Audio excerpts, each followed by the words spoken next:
Nyt taas muutama kauhutarina. Ostimme puolisoni kanssa vanhan maalaistalon, jonka synkästä historiasta kuulimme vasta vuosia talokauppojen jälkeen.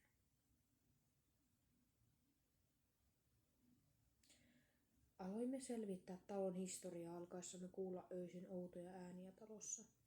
Äänet muistuttivat miehen avunpyyntöjä. Talossa oli asunut 1900-luvulla nainen. Kylällä oli kiertänyt huhu, että nainen oli noita ja paholaisen kätyri.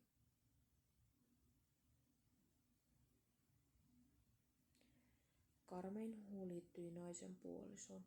Huhu kertoi naisen tellinneen miehensä mustasukkaisuuden vuoksi talon alla olevaan kellariin, tämän jälkeen sulkenut uloskäynnin pysyvästi.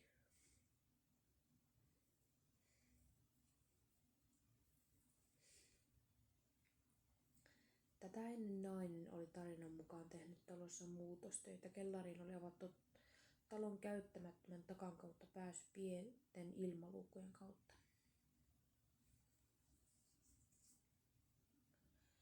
Tätä kautta nainen oli antanut miehelle ruokaa ja vettä katsellen miehen kärsimystä pienestä aukosta. Mies eli kellarissa vuosia lukittuna, kunnes hän menehtyi mahdollisesti sairauteen.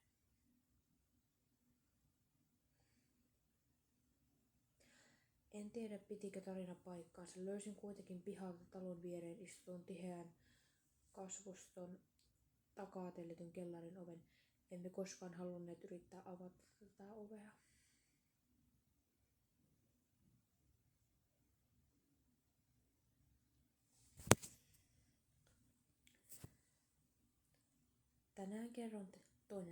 Tänään kerron teille karmean tarinan vartijavuosiltani. Varoitan jo etukäteen, sisältö voi järkyttää. Saimme työkaverin kanssa kesken tauon hälytyksen kotikohteeseen. Oletimme kyseessä olevan tavallinen murto. Kohteeseen päästyämme käsityksemme tilanteesta muuttui nopeasti. Avonaisesta takaovesta näki suoraan makuuhuoneeseen. Sängyllä oli elottoman oloinen ihminen.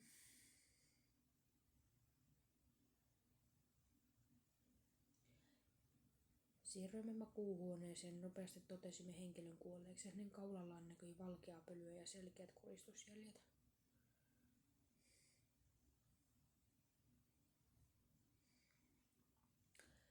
Kollegani huomasi, että ruumiin vieressä oli puhelin. Puhelimessa pyöri edelleen video.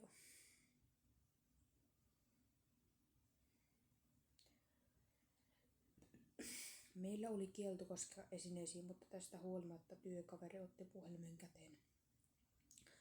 Hän alkoi toistaa videota alusta.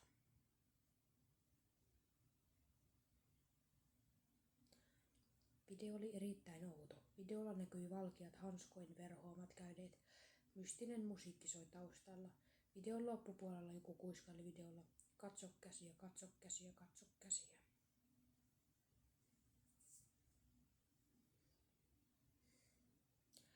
Työkaverini katsoi videon loppuun. Itse en viitsinyt käyttää aikaani moiseen roskaan ja lähdin ulos odottelemaan viranomaisia.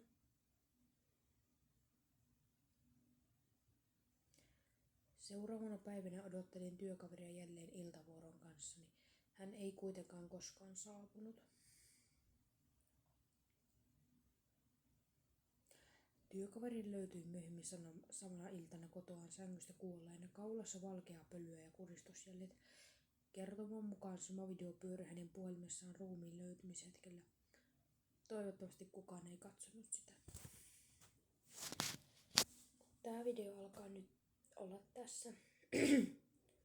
Nähdään taas ensi videossa, moikka!